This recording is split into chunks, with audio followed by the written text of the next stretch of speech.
Hello everyone, welcome to knowledge point. Class 12th NCERT chemistry में हम लोग पढ़ रहे हैं एल्कोहल्स, फिनॉल्स एंड ईथर्स। आज के वीडियो लेक्चर में हम लोग देखेंगे कि किस तरह से फिनॉल्स को प्रिपेयर करते हैं बाय यूजिंग क्यूमीन। तो चलिए स्टार्ट करते हैं आज का video lecture, the preparation of phenol from cumene. Cumene का फार्मूला क्या होता है? एक आप बेंजीन रिंग ले लीजिए और इसमें एक आइसोप्रोपिल ग्रुप ऐड कर दीजिए। आइसोप्रोपिल ग्रुप क्या होता है? इसमें 3 कार्बन होंगे और इनकी बैलेंसी कंप्लीट कर लीजिए आप। CH3 हो जाएगा, इस कार्बन के पास 3 बॉन्ड होगा तो यहाँ पे CH आ जाएगा। जब आप बेंजीन रिंग में आइसोप्रोपिल ग्रुप को ऐड करेंगे तो आपको मिलेगा आइसोप्रोपिल बेंजीन। Isopropyl benzene. इस आइसोप्रोपिल बेंजीन को क्यूमीन भी कहते हैं, या तो आप क्यूमीन कह दीजिए या आइसोप्रोपिल बेंजीन। तो अब देखते हैं कि किस तरह से आइसोप्रोपिल बेंजीन का यूज़ करके फिनॉल का प्रिपरेशन होता है। देखिए आप, पहले तो आप क्यूमीन ले लीजिए। क्यूमीन का क्या करिए आप, इसका ऑक्सीडेशन करिए in the presence of sunlight. Sunlight क्या होती है? HNu, ये फोटॉन को रिप्रेजेंट करता है। अब इसका ऑक्सीडेशन होगा तो आपको मिलेगा क्यूमीन हाइड्रोपेरोक्साइड। बेंजीन रिंग ले लीजिए आप एक, इसमें ऐड हो जाएगा CH3 और यहाँ का एक H, और ये 2 ऑक्सीजन के जो एटम्स हैं वो एक कार्बन के साथ बॉन्डेड हो जाएगा और ये हाइड्रोजन आपका एक दूसरे ऑक्सीजन के साथ बॉन्डेड होके ये बनाएगा क्यूमीन हाइड्रोपेरोक्साइड। और जब इसका क्या करेंगे, एसिडिफिकेशन करेंगे in the presence of dilute acid, तो आपको मिलेगा फिनॉल और एसीटोन। तो ये एक ऐसा मेथड है फिनॉल प्रोड्यूस करने का जिसमें आपको फिनॉल के साथ में कीटोन भी प्रिपेयर हो जाता है साथ में। तो देखते हैं इसकी मैकेनिज्म, देखते हैं कि किस तरह से क्यूमीन से फिनॉल का प्रिपरेशन हो रहा है। स्टार्ट करते हैं मैकेनिज्म से। मैकेनिज्म समझते हैं। Mechanism of preparation of phenol from cumene. तो क्या करिए, सबसे पहले आप ले लीजिए क्यूमीन को। क्यूमीन का फार्मूला पता है आपको? ये है, ठीक है। इसको लिख लीजिए दोबारा।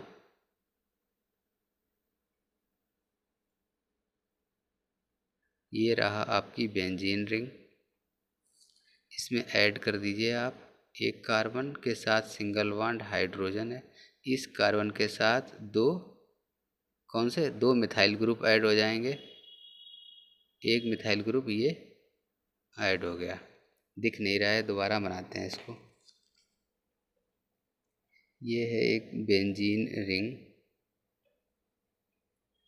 C सिंगल बॉन्ड H और यहाँ पे एक CH3, एक यहाँ पे आपका ऐड हो जाएगा CH3, ठीक है। और इसके साथ रिएक्शन करेगा कौन? O2। तो O2 में क्या होगा? ऑक्सीजन, डबल बॉन्ड ऑक्सीजन होगा। तो इस केस में क्या होता है, in the presence of sunlight homolytic cleavage होगा किसका? कार्बन हाइड्रोजन बॉन्ड का। और साथ ही साथ इनका जो ऑक्सीजन ऑक्सीजन का जो पाई बॉन्ड होगा वो भी ब्रेक होगा। तो यहाँ पे देखिए, पाई बॉन्ड ब्रेक होने के बाद एक एक इलेक्ट्रॉन्स दोनों ऑक्सीजन अपने अपनी तरफ खींच लेंगे। और ये जो कार्बन हाइड्रोजन होमोलिटिक क्लीवेज होगा कार्बन हाइड्रोजन बॉन्ड का, इसमें क्या होगा, ये एक एक इलेक्ट्रॉन अपनी तरफ खींच लेंगे। तो अब देखिए आप, यहाँ पे एक इलेक्ट्रॉन इसके पास है, एक इलेक्ट्रॉन कार्बन के पास है और ये दोनों ऑक्सीजन के पास एक एक इलेक्ट्रॉन बॉन्ड बनाने के लिए एक्स्ट्रा हो गया। तो अब ये जो कार्बन है एक बॉन्ड बना लेगा इस ऑक्सीजन के साथ और ये हाइड्रोजन बना लेगा एक बॉन्ड इस ऑक्सीजन के साथ। तो देखिए क्या मिल जाएगा आपको इस केस में, आपको मिलने वाला है कुछ इस तरह का कंपाउंड। बेंजीन रिंग हो गई, single bond C, 2 methyl group add थे आपके इसमें CH3, ठीक है। अब यहाँ पे क्या हुआ, 2 ऑक्सीजन थे, एक ऑक्सीजन कार्बन के साथ बॉन्ड बनाएगा, इस कार्बन के साथ एक ऑक्सीजन ऐड हो गया।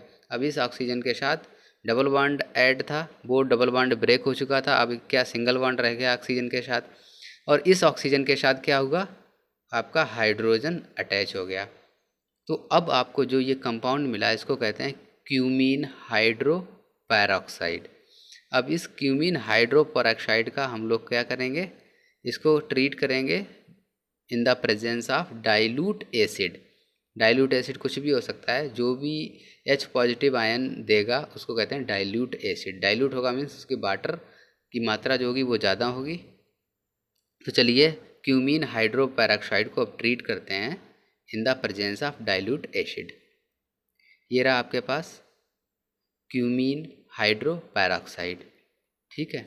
अब क्यूमीन हाइड्रो पैरोक्साइड की जब आप रिएक्शन कराएंगे किसके साथ, वाटर के साथ, या आप कह लें डाइल्यूट एसिड के साथ, तो उस समय क्या होगा, देखिए आप यहाँ पे डाइल्यूट एसिड होगा तो क्या मिलेंगे आपको, H पॉजिटिव आयंस मिलेंगे, H पॉजिटिव आयंस मिलेंगे।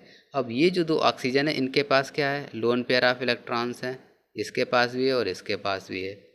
अब ये जो लोन पेयर ऑफ इलेक्ट्रॉन है ऑक्सीजन के पास, ये क्या करेगा, इस हाइड्रोजन को डोनेट करने की कोशिश करेगा, इस हाइड्रोजन को डोनेट करने की कोशिश करेगा।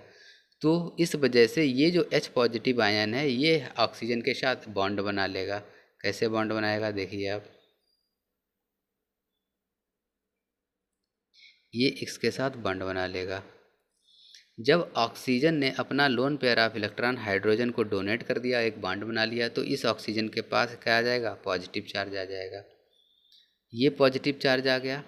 अब क्या होने वाला है, ये जो ऑक्सीजन ऑक्सीजन के बीच सिंगल बॉन्ड है, अब यहाँ से क्या होगा, इस ऑक्सीजन को क्या चाहिए, इस ऑक्सीजन के पास इलेक्ट्रॉन डेफिशिएंसी हो गई, अब इसको चाहिए इलेक्ट्रॉन्स, तो ये बॉन्ड क्या करेगा, इसको इलेक्ट्रॉन्स डोनेट कर देगा। ये बॉन्ड के पास जो दो इलेक्ट्रॉन थे वो ये ऑक्सीजन खींच लेगा अपनी तरफ, तो इस ऑक्सीजन के पास अब क्या आ जाएगा, पॉजिटिव चार्ज आ जाएगा। इस ऑक्सीजन के पास पॉजिटिव चार्ज आएगा तो ये आपका जो H2O है ये आपका यहाँ से रिमूव हो जाएगा। तो इसको रिमूव कर देते हैं, देखते हैं क्या बचता है आपके पास, क्या बचेगा, आपके पास सिर्फ इतना कंपोनेंट बचेगा। बेंजीन रिंग के साथ दो मिथाइल ग्रुप अटैच होंगे with the help of A carbon atom and single bond oxygen, जिसके ऊपर एक पॉजिटिव चार्ज होगा। इसको अलग से बना लेते हैं। ये रही आपकी बेंजीन रिंग, ठीक है। इसके ऊपर C दो मिथाइल ग्रुप हैं, CH3 CH3, ठीक है। सिंगल बॉन्ड किसके साथ था, ऑक्सीजन के साथ था, और साथ ही ऑक्सीजन के ऊपर एक पॉजिटिव चार्ज है। पॉजिटिव चार्ज मीन्स ये इलेक्ट्रॉन्स को अपनी तरफ खींचने की कोशिश करेगा। अब जब ये इलेक्ट्रॉन अपनी तरफ खींचने की कोशिश करेगा तो क्या होगा, तो ये जो फिनाइल ग्रुप अटैच है कार्बन के साथ, ये क्या करेगा, ये इसको बैलेंस करने की कोशिश करेगा और यहाँ जाके अटैच हो जाएगा। मीन्स जो फिनाइल ग्रुप है वो कार्बन से हट के आपका शिफ्ट हो जाएगा ऑक्सीजन की तरफ। अगर फिनाइल ग्रुप को पीएच से डिनोट कर दें तो देखिए आपके पास क्या मिलने वाला है, तो आपको मिलेगा CH3 single bond C single bond CH3, दो मिथाइल ग्रुप अटैच हो गए इससे, और पीएच ग्रुप अटैच हो गया आपका ऑक्सीजन के साथ, सिंगल बॉन्ड पीएच, ठीक है ना। अब इसको सिंप्लीफाई करके लिख लेते हैं दोबारा साफ साफ, तो क्या मिलेगा आपको, C single bond CH3 single bond CH3, ठीक है। सिंगल बॉन्ड क्या आ जाएगा, ऑक्सीजन आ जाएगा, और ऑक्सीजन के साथ फिनाइल ग्रुप अटैच हो गया। तो अब ये एक इंटरमीडिएट कंपाउंड मिल गया आपको। अब देखिए क्या होने वाला है इसमें, इस इंटरमीडिएट कंपाउंड में जब ये ऐसा हुआ था तो उस समय कार्बन के ऊपर क्या आ जाएगा, पॉजिटिव चार्ज आया रहा होगा, क्योंकि कार्बन ने अपने ही इलेक्ट्रॉन तो डोनेट किए थे, तो कार्बन पे पॉजिटिव चार्ज आ गया और फिनाइल ग्रुप आपका ऑक्सीजन के साथ अटैच हो गया। मीन्स फिनाइल ग्रुप का इंटरचेंज हो गया, अभी कार्बन के साथ अटैच था, अब ये जाके अटैच हो गया ऑक्सीजन के साथ। अब यहाँ पे क्या होगा, एक वाटर का मॉलिक्यूल फिर से आएगा। वाटर का मॉलिक्यूल क्या होता है, oxygen single bond AH single bond AH, और इसके ऊपर लोन पेयर ऑफ इलेक्ट्रॉन्स होते हैं ऑक्सीजन के पास। अब इस कार्बन को क्या चाहिए, इस कार्बन को चाहिए इलेक्ट्रॉन्स, और वाटर के ऑक्सीजन के पास इलेक्ट्रॉन्स हैं, तो ये वाटर का मॉलिक्यूल क्या करेगा, वाटर का ऑक्सीजन अपने इलेक्ट्रॉन पेयर डोनेट कर देगा कार्बन को और एक सिंगल बॉन्ड बना लेगा, और साथ ही साथ ऑक्सीजन पे क्या एक पॉजिटिव चार्ज भी आ जाएगा। तो ये अटैच कर दीजिए आप इसके साथ, तो क्या हो जाएगा देखिए आप, वाटर मॉलिक्यूल अटैच होगा ऑक्सीजन पे, पॉजिटिव चार्ज रिमूव हो जाएगा यहाँ से। अब यहाँ पे क्या अटैच हो जाएगा, ऑक्सीजन अटैच हो जाएगा, जिस ऑक्सीजन के पास 2 हाइड्रोजन भी हैं, क्योंकि ये वाटर का मॉलिक्यूल है। अब इस केस में क्या होने वाला है, इसको कार्बन को इलेक्ट्रॉन किसने दिए, ऑक्सीजन ने दिए, तो अब ये ऑक्सीजन के ऊपर क्या आएगा, प्लस चार्ज आ जाएगा। ऑक्सीजन के ऊपर प्लस चार्ज आ गया, तो अब इस इंटरमीडिएट कंपाउंड में क्या रिएक्शन होगा, ये ऑक्सीजन पॉजिटिव है तो ये क्या करेगा, ये अपने आप को न्यूट्रल करने की कोशिश करेगा। तो इस प्रोसेस में क्या करेगा, ये ऑक्सीजन हाइड्रोजन के बॉन्ड को ब्रेक करेगा, इसके इलेक्ट्रॉन्स अपनी तरफ खींच लेगा और एक H पॉजिटिव आयन को लिबरेट कर देगा। H पॉजिटिव आयन यहाँ से लिबरेट हो जाएगा। तो अब आपके पास क्या बचा, CH3 single bond CH3, C के साथ 2 मिथाइल ग्रुप अटैच हैं, single bond O single bond PH। अब इसको इरेज करते हैं तो आपके पास क्या बचने वाला है, H2O में से एक हाइड्रोजन आपने H पॉजिटिव के फॉर्म में रिमूव कर दिया, मीन्स अब आपके पास सिर्फ OH ग्रुप बचा है यहाँ पे। तो अगर OH को यहाँ पे अटैच कर देंगे तो क्या दिखेगा आपको, देखिए आप O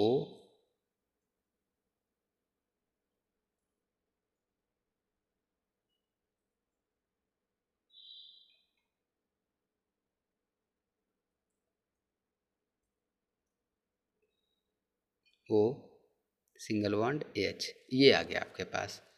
तो ऑक्सीजन सिंगल बॉन्डेड हाइड्रोजन आ गया। अब देखिए क्या होने वाला है इस प्रोसेस में, एक हाइड्रोजन आपने ऑलरेडी निकाल ही दिया इससे, अब रह गया ऑक्सीजन के साथ एक हाइड्रोजन। अब इसमें फिर से वही रिएक्शन होगी, ये ऑक्सीजन हाइड्रोजन बॉन्ड ब्रेक होगा और ये कहाँ पे जाके अटैच होगा, देखिए आप, ये हाइड्रोजन ऑक्सीजन बॉन्ड ब्रेक होगा और ये जो हाइड्रोजन है ये H पॉजिटिव आ जाएगा इसके ऊपर और ये अटैच हो जाएगा इस ऑक्सीजन के साथ। साथ ही साथ उसी टाइम पे एक रिएक्शन और होगा, ये कार्बन ऑक्सीजन का बॉन्ड ब्रेक होगा और ये ऑक्सीजन अटैच हो जाएगा इस कार्बन के साथ। तो यहाँ पे देखिए क्या मिला आपको, अब मिल गया आपके पास C single bond CH3 single bond CH3 double bond O plus आपको मिल गया PH सिंगल बॉन्ड OH। तो पीएच क्या थी आपके पास, बेंजीन रिंग को शॉर्ट में पीएच लिख लिया था, इसको आप ऐसे भी लिख सकते हैं सिंगल बॉन्ड OH। तो ये क्या है, ये आपका है फिनॉल और ये क्या है, ये है आपका एसीटोन। एसीटोन किस फैमिली से बिलोंग करता है, ये कीटोन फैमिली से बिलोंग करता है। तो बाय यूजिंग द क्यूमीन, जब आप फिनॉल का प्रिपरेशन करते हैं तो आपको साथ में बाई प्रोडक्ट के रूप में कीटोन्स भी मिलते हैं। तो इस वजह से ये मेथड थोड़ा सा स्पेशल मेथड है, क्योंकि इस मेथड को यूज़ करके आप फिनॉल और एसीटोन दोनों को प्रोड्यूस कर सकते हैं। तो ये थी आपकी मैकेनिज़्म और reaction of preparation of phenol from cumene. तो इस वीडियो लेक्चर में इतना ही। Physical properties of alcohols and phenols देखेंगे नेक्स्ट वीडियो लेक्चर में। Thank you so much.